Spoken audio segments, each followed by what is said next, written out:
So the other day I did a video on an All Blacks C team. It was an interesting look because the All Blacks with their selection policies only select guys playing in New Zealand. They generally don't pick guys if they're still in New Zealand but heading overseas. So it was kind of a case of scouring the Mitre 10 Cup to see kind of what talent we had left here in New Zealand, and in some places it was pretty good, and in some places it was pretty poor. I've decided to have a look at South Africa, but I've taken a slightly different approach, because there's always that debate in South African rugby as to whether the guys abroad or the guys still left at home are kind of the better players. So I've limited my selections for this team to only players not playing domestically, so players who are playing abroad. Again, like the All Black C team, I've limited myself to guys who are currently fit. I believe they're correct, but this has been even harder because I've been looking at the French, the English, the Pro 14, Japanese leagues for players, so I'm pretty sure it's up to date, but there may be a few errors there. Just a few guys to note, like Pat Lambie, Jan Serfontein, Ryan Janssen van Rensburg, Jacob Kriel. I'm not looking at these guys because they, as far as I'm aware, haven't played this year. I'm pretty sure none of them are quite 100% fit. I'm also not looking at Dwayne Vermeulen because, as far as I'm aware, he's in Rassie Erasmus's plans, but he's just not available at the moment for the Rugby Championship. So I think if he was available, he would definitely be there.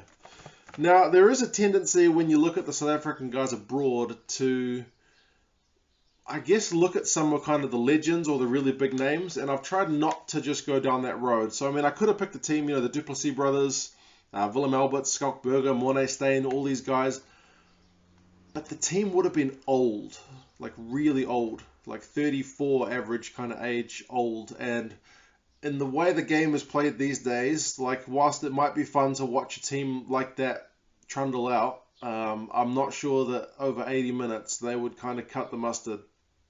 A sprinkling of kind of old and young guys for sure, but I was a bit kind of hesitant to just pick a team of old big names, so I've tried to mix it up with still some of the old big names in there as well, but with a mix of some guys who are probably on the right side of 30. So I'll try to do this list kind of in the order that I picked them, because some positions I'm definitely more confident in than others.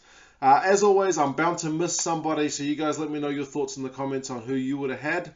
Also, if you want to go through a team which is kind of imagining injuries weren't there, that's actually a lot more fun, because I would love to have a team with Serfontein, Lambie, and all these guys. But yeah, not quite doable. So I'll start with this team. Hooker, I have gone with Bismarck du Plessis. I think he is probably the best on offer. He's 34 years old, but the guy is a monster. I can't imagine him not putting in 100%.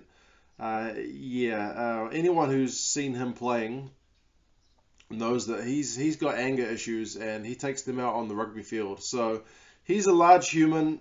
He's going to put in some pain on some people, and at 34 for a front rower, it's kind of not that bad as it could be. Like if you're a winger and you're 34, you're struggling, but as a hooker, I still think he can put in a pretty solid shift. Next to him on the tight head side, I've gone with Vincent Koch from Saracens. He's 28, so I think he's kind of in the peak of his career. He's he's a great tight head. He's probably unlucky not to get the call up for Rassie's side at the moment. But yeah, I'm not sure what the deal was with that. I guess Rassie was kind of limiting the numbers of foreign-based players that he picked. But there's no reason that he shouldn't be in the team. In the back row, I've put on the open side, I've put Marcel Coetzee. He's one of my favorite players back when he was playing in Super Rugby. The guy can play blindside, he can play open side, but he's a really good fetcher. He's a big guy. He can definitely get some ball going forward, and when he gets over the ball, he is a very dangerous player. He's only 27. I know he's had his issues with kind of injuries, but as far as I'm aware, he's playing for Ulster. I've seen him a bit in the Pro 14. He looks to be in good form, so yeah, pretty happy with him on the open side. Next, number 9, so scrum half, I've gone with Kobus Reinach. He's 28, so still, again, kind of age-wise, he's in that peak of his career kind of moment, I guess. He's been a great runner of the ball. Again, he's another guy. When I played rugby fantasy, he was always on my team because that guy always accumulated a lot of points. He's a very dangerous number 9. Not just a kind of distribution king, but will keep defenders on their toes as well with his running game. Outside him at number 10, this was a hard choice. I've gone with Johan Goosen. He's 26. Sometimes plays fullback, but I've put him at number 10 here. He's definitely a playmaker, although he's not small. Sometimes he looks kind of slight, but I mean, in terms of his size, he's not short. He's a pretty decent, solid guy. He had a bit of a retirement and then out of retirement thing. I'm not sure what the deal was with that, but he's back playing rugby. He's over in France, and he's definitely got that creative spark in a team which is a lot of kind of muscle guys. So I wanted to have somebody in there who's going to bring a bit of creativity to the team, and he is one of those guys. Outside him, a kind of familiar face for him, I've gone with Francois Venter, formerly from the Cheetahs. He's now playing, I think it's with Scarlets. Either way, he's playing abroad and he's not with the South Africa team. I'm excluding Cheetahs and Kings, obviously, even though they're playing in Europe. They're still playing in domestic teams. So he's 27. I'm putting him at inside centre. He's always been one of my favourite players as well. I mean, he's played for the Boks before, but he's in a position where there's just a lot of depth in South African rugby. So he perhaps didn't get the props that he should have. He's always been a really solid player, good runner, good distributor, and very happy with him at 12. At 15, I've gone with Frans Steyn. His big boot was always going to be in my team somewhere, whether it was kind of at 12 or at 15, but I've put him at 15. He's a solid player, kicks the ball a mile, big tackler, big runner. For him not to be in the team would probably have been a travesty. He is 31, so he's getting on that wrong side of 30, but I wasn't going to leave him out, so I've definitely got him in there. And I should say that my reserves bench doesn't have a dedicated backup 10. So if something happened to Goosen, then Steyn would have to go into 10, which is not ideal, but I'm sure he could handle that. Now that's kind of the first lot of guys I picked. We'll get into some of the guys that I was having to think a little harder about. On the blind side flank, I've gone with Nizam Kar. He's playing with Wasps. He's got a work rate and loves making tackles, so that's kind of why I've put him in here. He's not the biggest guy, but Marcel Coetzee is big for an open side, because I'm putting him on the open side, so I think he'll balance well with Marcel. And I've put Arnold Botha at number 8. He's also playing in the Pro 14. Very physical guy. So I think those three guys, Kar, Botha, and Coetzee, will really complement each other well. So I think that's a pretty solid looking back row. Much like my New Zealand C team back row, I was pretty satisfied. I'm pretty satisfied with that here. Centre, so outside centre, number 13, I've gone with Wan de Jong. He is 30, but he's been around the block and he's done it before. He's got loads of experience. He scores tries. He runs good lines. So I'm pretty happy with him there. I did look for someone a touch younger, but hey man, the guy's a good player, so why not? I think there was a little talk about him possibly coming back under Rassie, but it hasn't quite kind of panned out. But again, that midfield area is chock with talent. But I've gone with Wan de Jong here. Getting a bit tougher. Locks. The locks I had to think a long time about. I've gone with Etienne Oosthuizen. He's solid without being spectacular. He is, I believe, 25 years old. Because there's a lot of good locks playing abroad who are a bit old. And I have gone with Jean de Krier opposite him. So I'm putting Krier and Oosthuizen together in the second row. Krier's 33. So, I mean, he's a good line-out jumper. He's a good ball carrier, so I'm pretty happy with him in the team. But at 33, I perhaps wanted someone a bit younger next to him, so I've gone with Etienne Oosthuizen. They're both playing in France. They've both been playing recently, so kind of pretty happy that those guys can work well together. Only problem is neither of those guys tops 2 meters. They're just under, both of them, so not the tallest second row in the world. Next, on the wings, I have gone with On the right wing, I'm putting Raymond Rule. I know what you're thinking. The guy can't tackle. In this most recent season of Super Rugby, he did tackle better than I've seen him tackle. They seem to focus on him kind of grabbing whoever was running at him by the ankles and just grasping the ankles together so the person falls over. They might get an offload away, but at least he's not going to miss the tackle. I mean, sure, he still missed some tackles, but he's not going high and getting bumped over, kind of like we're used to seeing. And the guy does attacking things which other people just don't do. He does have jinking runs. He's got mad acceleration. So he may cost you a few points, but he's also going to score points that nobody else would be able to score. And he's only 25, so having a young wing, at least fairly young, is generally preferable, as kind of we've seen with some other wingers who tend to peter out as they get a bit older. Obviously, there are some who can go well into their late 20s, early 30s, but at 25, he should be, again, at the peak of his powers. Left wing is a bit of a left field pick. This only comes from me recently watching a lot more Pro 14, but I've gone with Duhan van der Merwe. He's Akka van der Merwe's younger brother, and apparently, like whatever they put in their breakfast back when those guys were growing up, it gave them some pace, because both those guys are quick, and this guy's a winger, so that's what you need.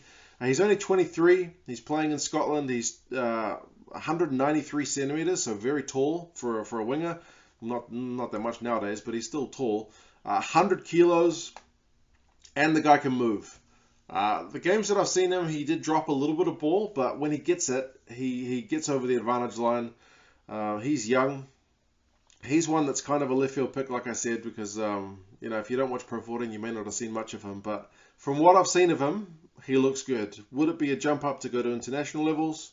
Sure, but outside backs were a bit trickier than some of the other positions. I think that's most of them except loose head prop. Loose head prop, I've gone with Hanke van der Merwe. It's been a long time since he played for the Springboks. I think it's back in the late 2000s. He is 33, so he's got that Springbok experience. Solid scrummager, but I will admit, loose head prop was a bit of a search to find one that I thought was going to be good. With Bismarck and Vincent kind of in the front row with him, I don't see him having any problems. And like I said, 33 for a prop, that's fine. That's a pretty good age range. Now we get to the bench. I'll just go through them from 16 through to 23. 16, the backup hooker, was a hard choice because there's no obvious candidate that I could find. Again, I may have missed somebody. I've gone with Dion Fourie. I think recently he's been playing in the back row in France, but he can play hooker as well. So I'm putting in there a hooker. Hopefully Bismarck and my team would do 60 minutes plus, even for a 34-year-old, and then Dion comes on in the last 20 or even the last 15 and just does, he's a real scavenger over the ball, so hopefully he can get in and kind of be an impact player. I don't know if Bismarck went down early and Dion had to play the 80, then that would be less than preferable. But still, I always liked Dion Fourie back when he was playing for the Stormers from memory. He was always very energetic over the ball. The backup kind of loose head prop, I've gone with Pierre Schoeman. I know he left for Scotland recently, and he's kind of indicated that Scotland would be the team that he's looking to play for on residency grounds, but I'm still picking him. He's only 24. He's got some development to do. He's discipline issues occasionally, but from what I've seen of him in the Pro 14 and when he was playing for the Bulls just the season gone, he seemed to be pretty good. Definitely needs to develop, but from the bench, I'm pretty satisfied with him there. I'm not sure how far he was from the Springbok conversation before he decided to go overseas, but I guess with Kits off there and the beast there, he was always going to be down the pecking order.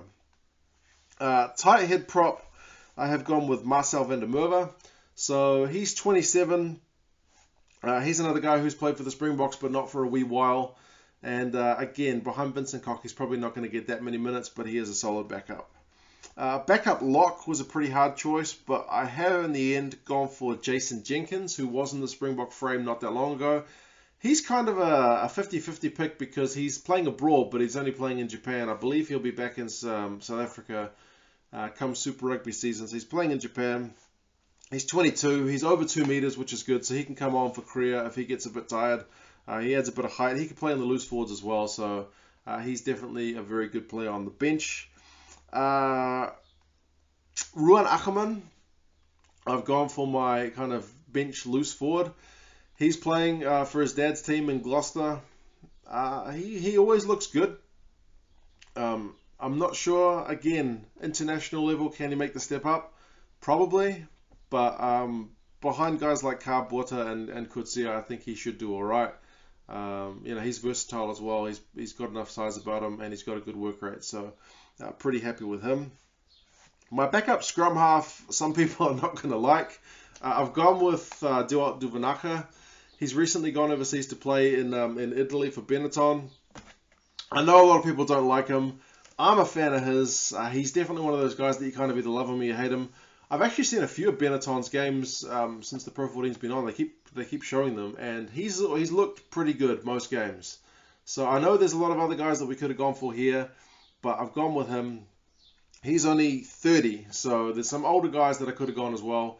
But behind Kobus Reinach, again, he doesn't get that many minutes, but he is a capable and solid backup. And 22 and 23, the two kind of outfield backs. Jaco Tauta and Clayton Blomekes, 27 and 28 respectively. They can kind of cover fullback. Tauta can cover the midfield, and Blomekes can cover wing. That's why I need Stain to kind of go into 10 if anything happens to Hussein. But yeah, both those guys are solid. Again, under 30, which is kind of important. Although you could put some 30-year-olds on there to boost from the bench when they're not kind of obliged to play that many minutes. But yeah, both those guys are very solid, and I'm pretty happy with their picks.